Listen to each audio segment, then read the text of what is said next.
right, we are officially live. Hello everyone, I'm Alex. I'm tuning in from Abu Dhabi, an incredible place to visit. I'm thrilled to be joined by Professor Tom Ye, an award-winning AI educator and researcher who will be giving us a live lecture today. Welcome, Professor Ye. Hello, everybody. Thank you so much, Alex, for the introduction. And I'm seeing lots of people coming in and from different parts of the world. And thank you for tuning in. Okay, so, all right, Alex. So, should I just say Well, hi? And so yeah, I have, I saw a lot of, wow. okay, just like kind of prepare. I came prepared. I have a set of color paints and print out. So I encourage you to go to, I actually create a shortcut by hand .ai and DeepSeek, and you'll be able to download this template. And I would like to encourage you to follow along. And if my pen run out of ink, I also have this cool, silly saying "Smash Up" crayon, and so hopefully we're gonna be okay. All right. So Alex, Amazing. Well, actually, I got my paper as well. And all right, Professor, I know everyone is definitely want to jump into that. But before that, let me ask you two quick questions. You've been deeply involved in AI education and research for a long time, with many awards and over 150 published papers. And beyond teaching at the university level, you also share incredible learning resources on LinkedIn and join your YouTube series, AI by Hand. First, a quick question. What inspired you and the stories behind it? uh, yeah. So I was anticipating this question, so I also came prepared that. So definitely that is learning by hand is started quite a while ago when I started to teach introduction to programming, and so at the time I was looking for the ways I could engage my students more deeply, and I found that they all brought their laptops to the classroom, and that is quite common that will do some live coding to show my student. But I realized that the laptop is just a source of distraction. That once you are in front of your laptop and you're supposed to follow me to do live coding, but you get distracted to something else. So I challenged myself: can I bring my student attention back to the blackboard? So I started to just teach by hand. So I have these materials. I still have it. Looks kind of old now. So I have this all written out. This is my notes about teaching C++ programming by hand. And since then, I found the two major benefits of this is, again, the focus and engagement, that you write things down and your hands are not doing something else, such as checking your Facebook feed or swiping your TikTok videos. And the second is really about the depths of you can learn when you write. You have this all this muscle hand eye connection to strengthen learning. I found that writing down helped me learn, also helped me see through those mathematic symbols, and I feel a bit more confident in the knowledge I'm acquiring. So now I started to teach AI over the years, and I brought this method to AI as well. It took me several years to finally figure out a way to teach AI by hand. Nice, amazing. And today's lecture will focus on an approach that introduced by DeepSeek AI. I guess most of us first heard about them through their open source model R1, but I actually know you have been following their work way longer before the R1 comes out. So can you tell us a bit more about DeepSeek and also about their research? So that's a good question. When did I start paying attention to DeepSeek? It was actually last December, and this is interesting because that I just finished teaching, and I thought going to the winter break, maybe I should study something interesting. But as you know, maybe a lot of you have this feeling that there's like AI papers, hundreds of them all the time coming out. It's kind of get overwhelmed. So I'm lucky I happen to have friends that are more deeply embedded in the industry. So I got to talk to Leandro van Vera at Hugging Face, and he's a head of research. And I asked him, well, what should I study? So he told me, hey, Tom, you should look into DeepSeek. They are this cheap model delivering amazing results. So that's when I started to look into it. And so I prepared my lecture, a new lecture for my spring semester. And then all of a sudden, around January, and this news started to talk about DeepSeek, and I decided to make my lecture public. So the lecture I gave a couple of weeks ago is more mathematically oriented. Today I'm going to do more high-level drawing, that trying a different approach to the same topic. Fantastic. I know everyone, including myself, is waiting to jump into this lecture right away, so I wouldn't take any longer time. Just a quick highlight, something exciting. Professor Yan's upcoming course on agentic AI. The first cohort is completely free, but spots are limited and filling up quickly. So if you are interested, be sure to sign up soon. I will drop the link in the comments shortly. Also, if you have questions during the lecture, use the link in the post to submit them, and we will try to cover a few at the end if time allows. All right, without further ado, Professor Ye, the stage is yours. All right, thank you, Alex. Okay, so this is my desk. So this is the paper I was reading over the past couple of days to talk native space attention. So I worked on trying to put together this high-level diagram that I hope to draw. But I realized that it would be nice to go back to their foundation model that has introduced two innovation, multi-head data attention, and make sure the expert. So this is a paper I would like you to print out if you can, and can follow me along. And so hopefully, so my goal is that you can draw this as well. And as you go through the process, and you become comfortable with the concept of the attention mechanism, and also the expert part, which is transformer, and then how it's extended into the state of the art multi-head latent attention, and also mixtures experts. Okay, so let's start. I just grabbed a random pen that is with a color is brown. Okay, whatever. So, well, let's think. I want to tell you a little bit about transformer. A transformer is meant to process individual words in your sentence, and that is a term called token that we can think of. That's a process you can turn a word into a token. And I can start with, say, well, at the token number 4 in my sentence. And then this is a box I draw to show that, well, each token actually has multiple numbers. In this case, simple case, I says 3 numbers. So this model dimension 3. And then down here, we have the neural network. And because we have 3 features, so my I like my neural network to have 3 input nodes as well. And then I'd like it to output also 3 to keep the same dimensionality. And that is there will be some transformation that happening under the hood. Okay, are we doing okay? And so I like to use this to draw a neural network that by having this, typically there's a few more nodes in the middle, and to bring the 3 features to much higher number of features, like in a higher dimension space, to be able to capture a bit more features. And then you bring back to your 3 dimension. There's some kind of non-linear activation in between here. So that's how I like to draw this. But the takeaway is that you go from 3 back to 3 and output something, and this is my output. My output is going to be a transformed version of my token. And then what we hope the model can learn is to predict the next token. So in fact, that's going to predict the next token number 5. So that's a goal. There's a lot of this fun pre-training process that to accomplish this. So this is very basic, that asking my neural network to predict my next token.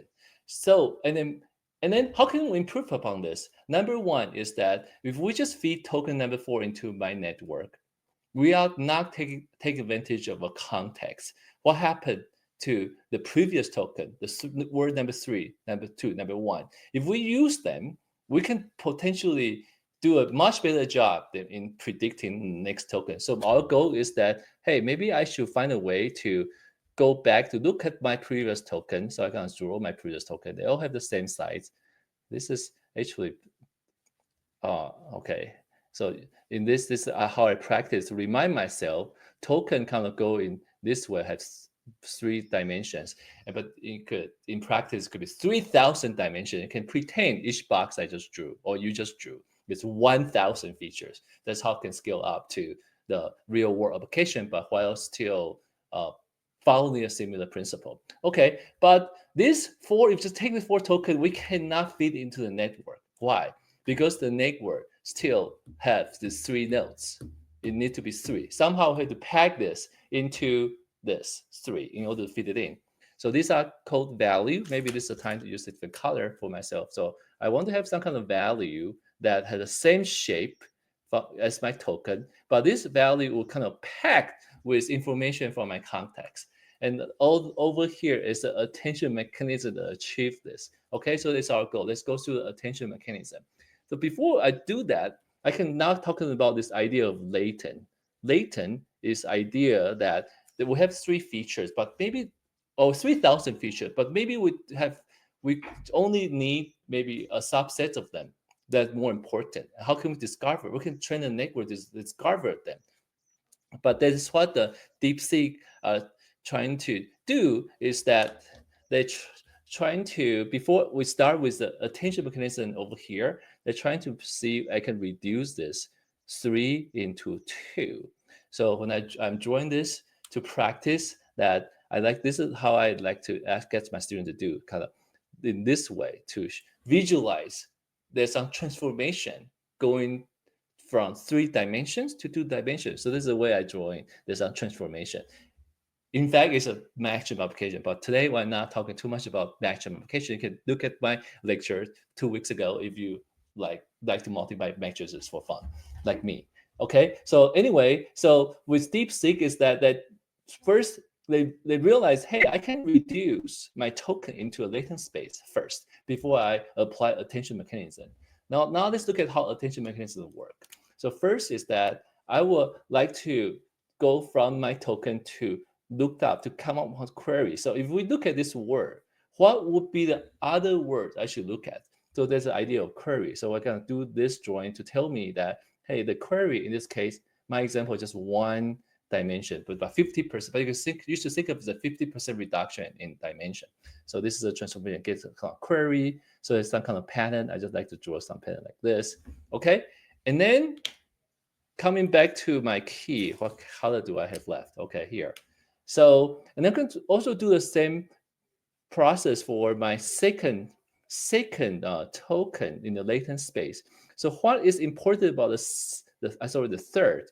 So I will do a transformation to get my key to describe what the third token is. And the key will have some kind of signature, yes or no, different yes or no, to talk about the feature it has to offer.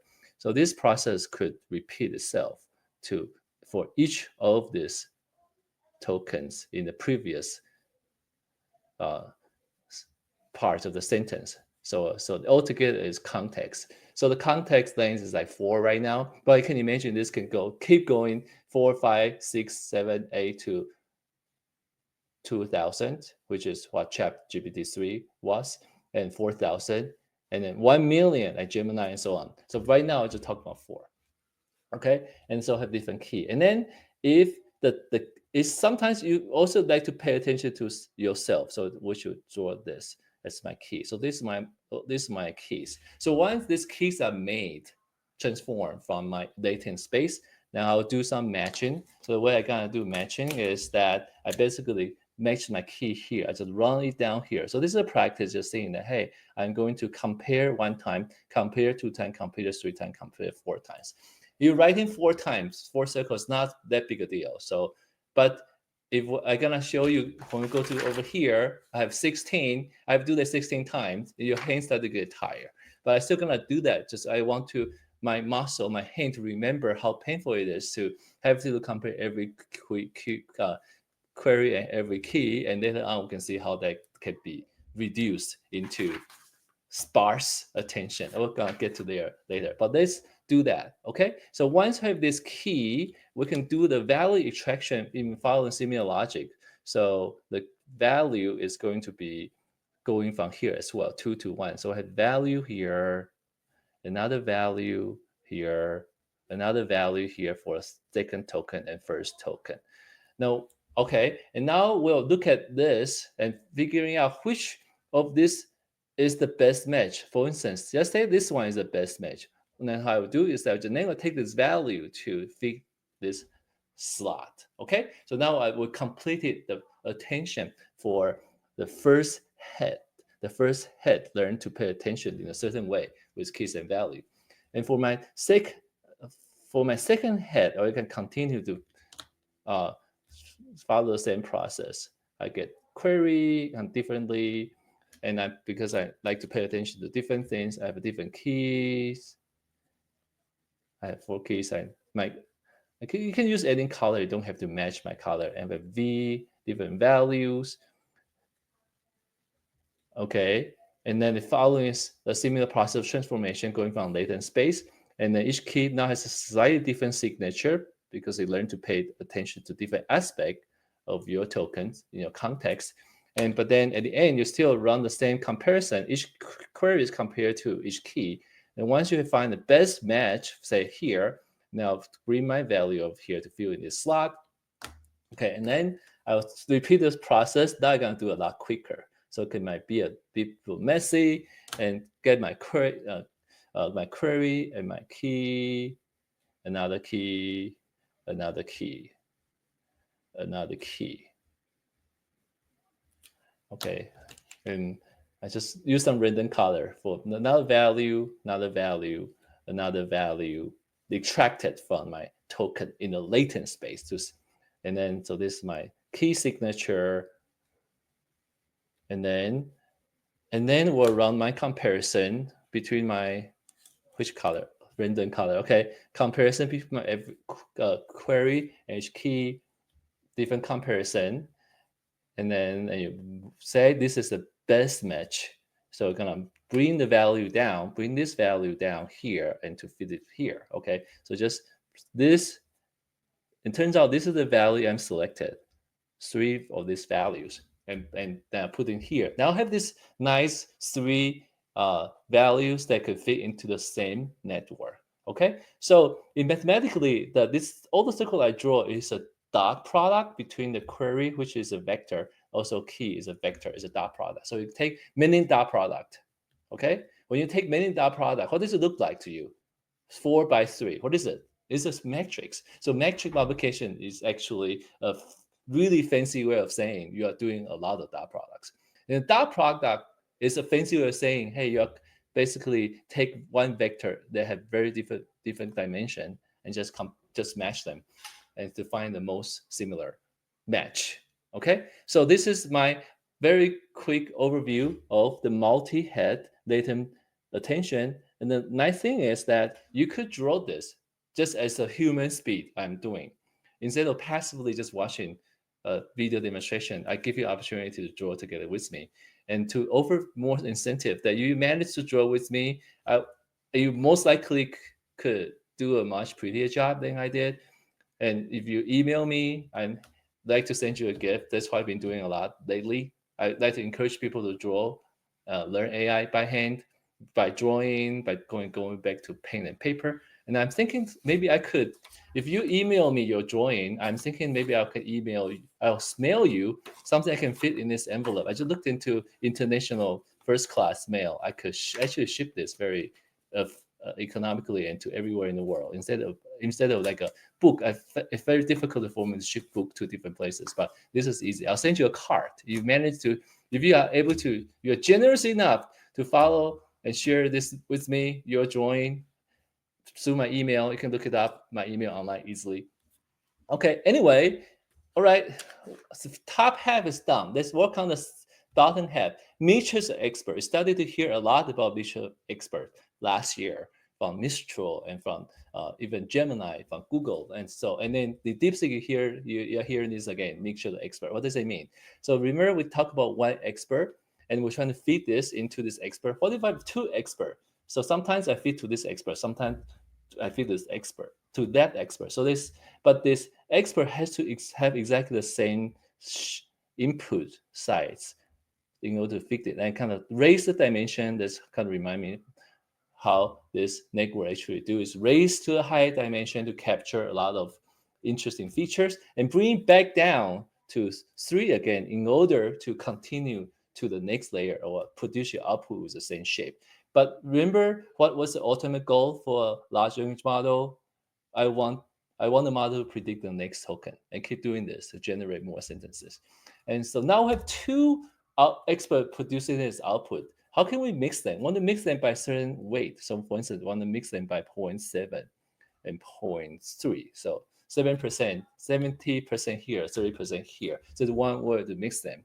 Where can we get this number, 0.7, 0.3? It turns out all we have to do is just to go to this thing called router itself, the network. It will take the same number of input, raise the dimensionality to a high dimensional space. But in this case, because I want to route through only 2 experts, I have 2 output. Once I've generated this output, I'll just take this to become this get value, and this become over here. So we usually call this a gate. We gate them. And this is very quick way to draw mixture expert. Hopefully you realize that you enjoy the benefit of drawing this by hand and to be able to follow, and to when you move this hand just like this, if you can actually feel that going into a high dimensional space. I thought it pretty magical. You are able to move hands around. Okay, so there's a few discussion we can have here about some complexity issue here.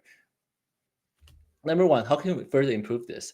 For instance, we only pick the best match here, but in reality, sometimes we might mix them. Say we pick the top 2 and mix them in sort of by some ratio. So for instance, I mix this and this one together to get my value. Instead of just take 1, I take 2, but 50-50%.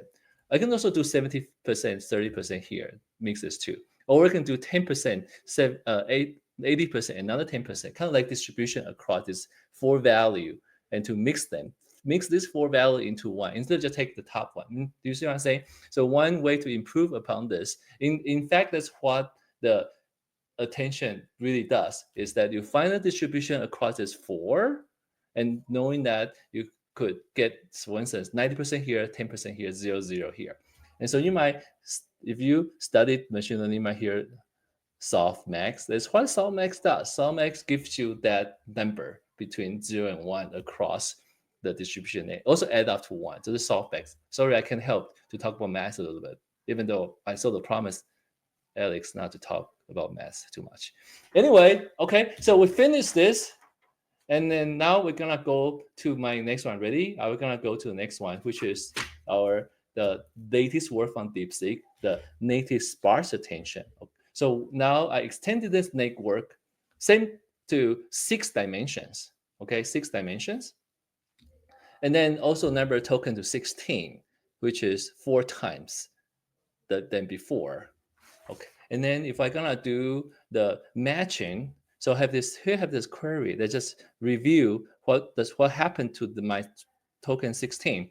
I like it to fit to tokens, become token 17. That's my goal. And I want to just somehow put all this, including itself, and to pack them into this one token with 1 to 16. So that is the goal of this attention mechanism, or multi-head attention mechanism, that you work so hard to draw, following my example. But it's just much bigger now. But we're still following a similar process of extracting query. So now 6 map to 2.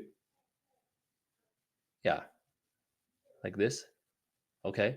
And then for key is 6 map to 2. And for value is 6 map to 3. So that's my setup. The reason I set it up is easy because, and then you have 2 heads. Now I have another head, use a different color. Another head, there's a different color. Okay, 6 to 2, and 6 to key, and this is not, the color is not ideal. Okay, all right, so this is a practice to feel the transformation from 6 to different dimensions. And then my goal is to pick the value and pack them and then come back here. I have 2, because I have 2 heads, and also purposely design them so they are evenly divided between 2 heads. So 3, 3, add up to 6. The goal is I want to somehow keep my dimensionality to be 6 all the way through my stack, this idea. And then now I'm gonna do a kind of more tedious way of matching.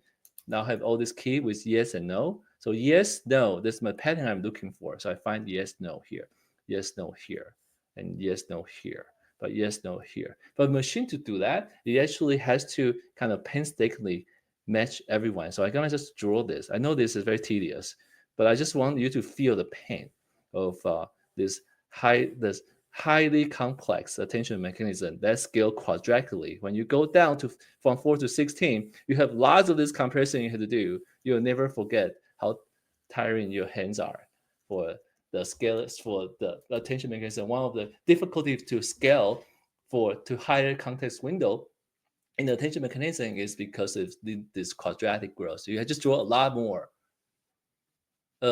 this comparison. And do this again for you another head and so on. Okay. Even though I can just see no and this dash. So this is the pattern I'm looking for. No and dash here. Okay, what else? Here. But if you have to draw this comparison, maybe I'll spare you by drawing those lines. Okay. So immediately you ask yourself, can we not compare to all of them? So that is basically what the sparse attention comes in. You look at to the right, you already see some empty spaces. We only pick a subset of these tokens that I want to compare with instead of compare to all of them.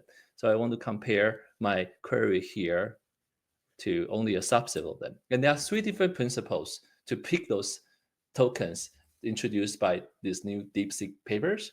And I'm going to tell you the first one is kind of obvious that we're going to just maybe the token they are recent. We have this window of recency, recent tokens. I'll just select them. Okay, that's easy. I'll just select this first 2. And then another main innovation introduced by DeepSeek is that what if we consider this whole block at the time? This is whole block. Like, why is it so not as pretty as I wanted it to be into the color? But with this whole block, and then find a way to compact all this block into just one token, like over here. Hopefully, this thing would just be a condensed version of the information within this block. So then we repeat the same thing here for a second block here. So this is another block. I pick this into just one block over here and one token over here. And then repeat the third block over here. Okay, and then we pack all this into my third block. Hopefully, this just gonna be good enough to capture the essential information within all the token in the block. And then when I do my query to key comparison, I only have to compare this key. Hopefully, this also capture information within the block. So in this particular example, I'm talking about 1, 2, 3, 4, 5. 5 to 1 compression ratio. Pack 5 tokens into that block into just one token. But eventually, instead of having 16, I have 3 to represent the overall global context, everything in a compressed way. And the third, so this compress. And this is still not it. We'll have the third way is that knowing my query is this one, it turns out a lot of yes, no happen to be in the second block. And a lot of this pattern happen to be in the second block as well. So then we can determine that, well, maybe I should pay attention to everything in the second block for the high density of information. So I decided maybe I select my second block here. So in this second block, because it has high density information, so I will retain all the token within the block. Okay, so as a review, 3 different ways of selecting tokens. Most recent token, you have a window. Everywhere, but you are in a compressed way. Every single block compress them. And also particular block that seem to be really important, we use all of them. So when you have 3 in the paper, let's bring the paper out a little bit. You can see that this corresponds to these 3 ways, except that it's hard for you to draw this. And I create this, hopefully you can draw yourself to get a feel of what it means. Hopefully it's still okay. And now I can finish my comparison. I can just compare to this, compared to this, there's a bit fewer line. Okay, in this particular example is 50% reduction. But if you have 1,000,000 tokens, so the deduction rates, it's still tiring, but less tiring compared to the blue lines. A much fewer comparison. Now you can visualize the amount of complexity in computation that's been reduced. Eventually, what you really like is that I will find a few tokens that value part that seem to be useful. I can combine them to obtain this one, and some kind of weight you can learn. And maybe for this one, as an example, I just select a few by matching the key. I just kind of draw randomly as an illustration. I'm not really following really mathematical in terms of real value, but I just want to show you this, how I want to mix three values together, and values are looked up by the key, matching of the keys. Maybe it's not a great way. So Y0 is actually mapped to something better. Maybe this one better. Okay, anyway, but to get the idea is that we get two of this, and then eventually we put them concatenate together here. Now we finish what we set up that accomplished. Basically, pack all these blocks, condense them, pack them into this thing. Once we have this, we can feed this to the network. You might remember going back to here. So if you want to have expert, mixture expert, basically just copy this 3 times for 3 expert, 5 times for 5 expert, or 128 times in the paper for 128 papers. And then you have that, you just add a little router network in order to select them, and then decide how the get value is. So hopefully with these 2 drawing, I give you some understanding of the DeepSeek multi-head data attention, mixture of the experts, and also sparse attention. So I just want to finish up by saying native. Why do you call native sparse attention? Because when DeepSeek was trying to figure out sparse attention, they decided that for instance, this compression process, how does this compression process work?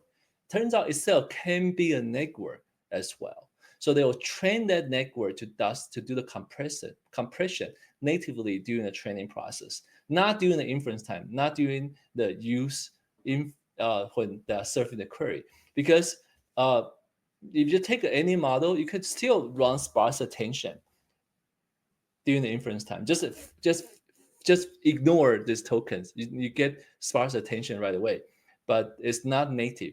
When we say native, they put this compression network in the training, so you have the extra layer to do this compression with all this weight. You get the training as well natively. That's why it's called native sparse attention. But I couldn't think of a way to draw that instead of just talking about it. But hopefully now you have seen the rest of it. I can explain native by explaining. That could make sense to you. Okay, all right. So that's just kind of like a basic. So I could talk more about some other interesting things as well. For instance, if you look at these 3 heads, okay, this multi-heads, 3 heads, and if you're wondering, can we further improve upon this? Because let me just show you. So if I want to get this query, I have to do this transformation as well. Is there a way I can save this transformation? If you want to save, how can I save this transformation? One way is that, what if we just don't care about this head 2? Let me just do this. Let's just hide this. No more. Okay? And we just have 1 head. But we have 3 sets of keys and value that could still capture different aspects of my tokens. And how do we code this? It's called GQ add. Some of you might have heard of it. You're more technically inclined. So it's called this. Basically, what is called group query attention. So you group this by having multiple set of key and query sharing the same head. And the advantage is that then you have lots of this caching you can do, and to do it a lot faster as well. So there's quite a few things you can talk about more. Okay, and how about over here? How would you, if you realize that there are some kind of a discontinuity here. What if there are some pattern kind of across the block boundary? How do you deal with that visually? Think about it. How do you deal with that? So one way to improve is that instead of have this very distinct boundary, what if we just allow the block to overlap a little bit? So instead of this block, I just introduce a new block. My new block is going to be, maybe can I do this here, like this? This is my new block. It's not the right length. Okay, I have another block here, so that will cover the overlap. So kind of this block will slide over here. And then when you do that, you can take care of this boundary location, but the cost is that you just have a bit more in your compressed portion because now you have more blocks. Okay, so maybe I should just take questions. So hopefully you enjoyed my writing, and I will anticipate that you have better color. You might draw nicer than I did. So this is not ideal paint. Maybe next time I could get sticker paint into the micron. That might look nicer. So what should we do? So we have Alex. Can you help me out? Yeah. What is the best way to handle question answering? Yeah, thanks, Professor Ian. Actually, I only have one color, but I do enjoy my drawing a lot. And thanks for the amazing Can you hold it lecture. up to the audience for audience to see? Yeah, actually, I took a photo and posted on the comments. I don't know if anyone have noticed. If you notice, please just maybe like my comment. Yeah. I think because due to the time, I understand we cannot to unpack all of the tech details. So one quick question have us to understand better. So this native sparse attention, how it's going to help the large language model development, and how advanced it is compared to the previous or other technologies. The previous Right. attention. Okay. So question is that what is so new about the sparse attention? So in fact, the paper went through in details. There's a lot of other sparse attention methods like this, all of it. And so my understanding is that what's new is that they are not committing to one pattern. And in fact, they just have three different attention running at the same time, but they train natively. So they were smart enough to use the input to determine, oh, right now for this input, maybe I should give more weights to this part or that part or this part. So they had some native idea to build into it. And so DeepSeek has been most incredible in terms of being able to use low resource to train. So you can already tell there's just much less resource is available. Another thing is once you realize how you're gonna have this compressed block, turns out this block can be shared across multiple input tokens. So you can take advantage of that fact and then to load that into. They've been getting too low level. Just put this in GPU all the time, so then you don't have to reloading. So you can save a lot of efficiency. So, and I think my takeaway is that the hardest part is you could always reduce if the complexity by just dropping stuff, but usually your performance goes down, and since it's not gonna do as well. But somehow they managed to still achieve close to the state of the art results. I think that's what's most impressive. That of course it's not that obvious. Not that that's pretty obvious. They should just compute less. But what if you started to hallucinate more, or just don't solve math as well? But somehow they managed to find a good balance of efficiency and the accuracy. I think that's the hardest part, and a lot of credit to their team to manage to do that. Thanks, Professor Ian. Also, another question is like, we know it's always the companies always, we appreciate the transparency in their advancement, but it's always kind of the challenging for companies to share more and more. And on this paper, how transparent it is by sharing what they have used or on their own large language models.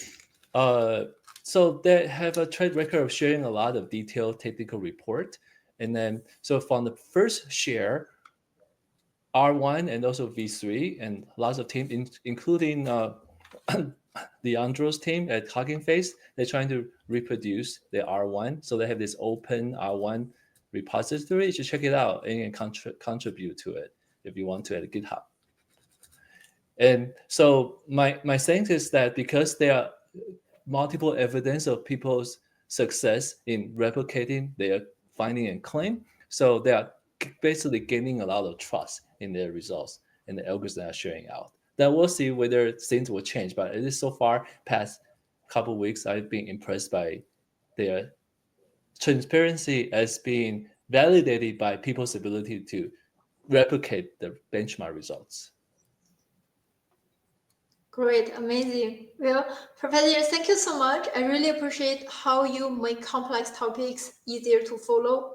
But before we wrap up, could you share a bit more about your upcoming course on agentic AI? Who is it Okay, designed yeah. for, and what can we learners expect? Oh, so I'm pretty excited about this opportunity to share my lectures on agents that I did last year. So I was had the opportunity to give a series of lectures last year on agent on the webinar, sponsored by single store and various companies. But it's not really a course in that it doesn't have the assignment for you to do and to earn a certificate and credits. So this is an opportunity for me to be able to use those lectures. They are pretty good content. I spend a lot of time, but this time I'm going to offer some activities they can do along the way.